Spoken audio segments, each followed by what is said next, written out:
तो हेलो दोस्तों, स्वागत है आप सभी का आपके अपने चैनल शशि आर्ट एजुकेशन में। जैसा कि आप जानते हैं, हम आपको पढ़ाते हैं विजुअल आर्ट। तो आज हम लेकर आए हैं मुगल चित्रकला। तो आज हम पढ़ेंगे मुगल चित्रकला। मुगल चित्रकला जो है, इसका समय काल है 1556 से 1857 ईस्वी। 1857 ईस्वी। तो सबसे पहले आज हम पढ़ेंगे मुगल चित्रकला, जिसका समय काल होता है 1556 से 1857 ईस्वी, जो कि 300 साल का पूरा समय है। ये 300 साल का समय जो है, ये मुगल चित्रकला का समय रहता है। देखिए 15 3 18, ठीक है, और 56, ये 1556 से शुरू होता है और 57 तक लास्ट है। तो 15 3 18 यानी कि 300 साल जो है, इसका समय काल रहता है मुगल चित्रकला का। अब देखिए मुगल चित्रकला का जो है, ये कला का इसको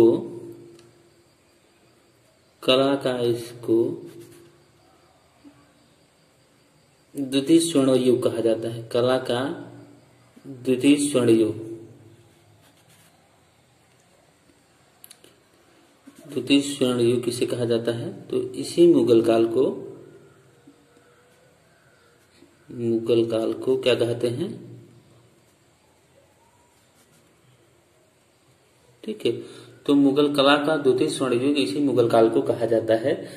ये मुगल कहाँ से आए थे? ये मुगल लोग जो है, देखिए मुगल लोग ये कहाँ से आए थे? कहाँ से आए थे?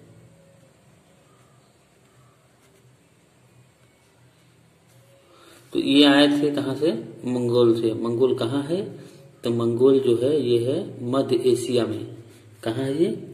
तो मंगोल जो है मध्य एशिया में है।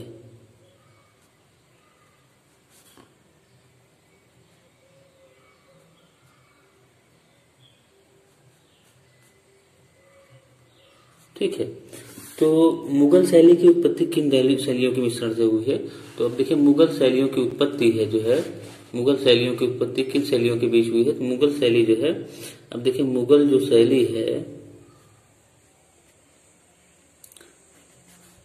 मुगल शैली किन दो शैलियों के मिश्रण से बनी है? तो ये बनी है भारतीय शैली,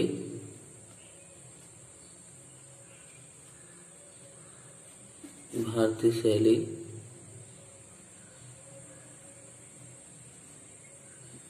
शैली और पर्शियन शैली।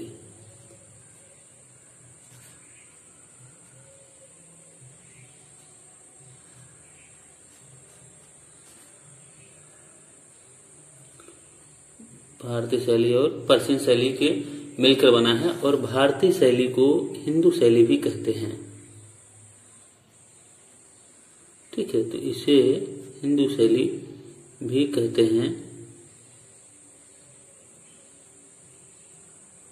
हिंदू शैली, और इसे पर्शियन शैली को ईरानी शैली भी कहते हैं। तो कंफ्यूज नहीं होना है, ईरानी शैली भी आ सकता है और हिंदू शैली भी आ सकता है। ठीक है, तो प्रश्न जिस हिसाब से पूछा जाए, क्योंकि भारतीय शैली हिंदू शैली मानी जाती है और पर्शियन शैली जो कि ईरान से आई है, तो ईरानी शैली से कहेंगे।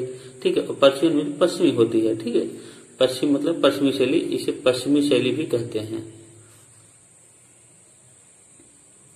तो कहीं भी आपको कंफ्यूज बिल्कुल नहीं होना है, बस आपको ध्यान देते जाना है। पश्चिमी शैली भी इसी को ही कहते हैं। ठीक है, या पश्चिमी ईरानी शैली, कहीं कहीं इस तरीके से भी प्रश्न पूछा जाएगा, तो आपको कंफ्यूज कहीं नहीं होना। पश्चिमी ईरानी शैली, तो एक प्रश्न से जो है कई प्रश्न बन सकते हैं, तो इस तरीके से आप इस चीज को ध्यान रखिएगा। तो आज का ये देखिए अगला एपिसोड है।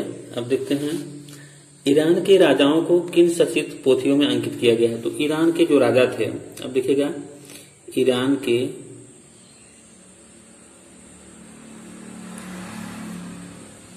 के राजाओं का जो चित्रण था, राजाओं के विषय में चित्रण या विषय में चित्रण या वहाँ के ठाट बाट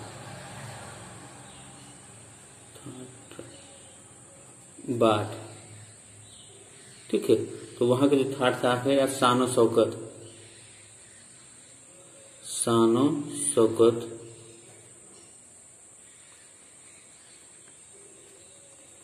शौकत के बारे में लिखा गया है। तो लिखा गया है, किसमें लिखा गया है? फिरदौसी नामक, फिरदौसी द्वारा रचित, दौसी द्वारा रचित या लिखित क्या? शाहनामा। तो शाहनामा एक पुस्तक है जो कि ईरान में रहने वाले जो राजा थे उन्हीं के बारे में चित्रण मिलता है और जो है उनके शान शौकत ठाट बाट के बारे में वहां से जानकारी मिलती है। और इसको लिखा किसने था? तो फिरदौसी ने लिखा था। किसने लिखा था शाहनामा? तो फिरदौसी ने लिखा था, ठीक है। और फिरदौसी को क्या कहा जाता है? पूर्व का होमर। तो फिरदौसी को हम क्या कहते हैं? पूर्व का होमर। तो इसे हम कहते हैं पूर्व का होमर, ठीक है, पूर्व का होमर।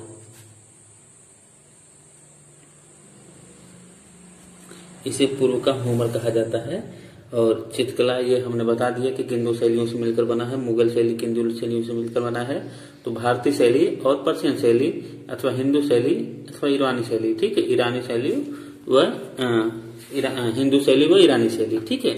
तो आप इस चीज को ध्यान रखिएगा, यही सब जो है प्रश्न पूछा जाता है। अब देखिएगा, भारत में सर्वप्रथम स्थिर चित्रण जो है, स्थिर चित्रण यानी स्टिल लाइफ, स्थिर चित्रण यानी कि स्टिल लाइफ, ठीक है।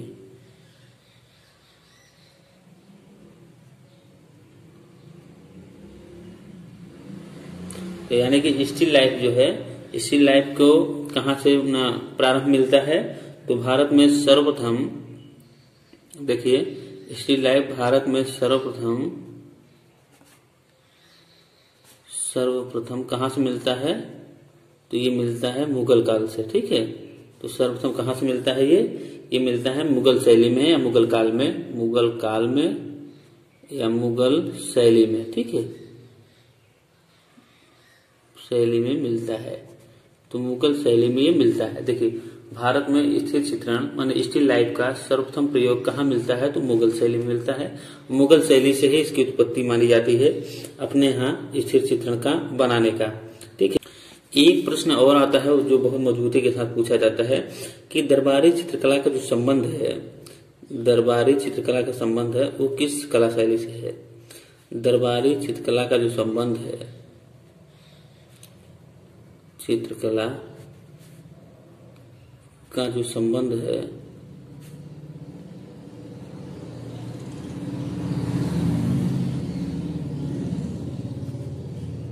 तो दरबारी चित्रकला का जो संबंध है वह किस कला से है? तो इसका संबंध है मुगल कला से, ठीक है। तो मुगल कला को जो है दरबारी चित्रकला के नाम से भी जाना जाता है, ठीक है। तो आप ये ध्यान रखिएगा, कभी भी और किसी कला को नहीं लगाना है, क्योंकि दरबारी चित्रकला की जब हम बात करते हैं तो किस कला की बात किया जाता है?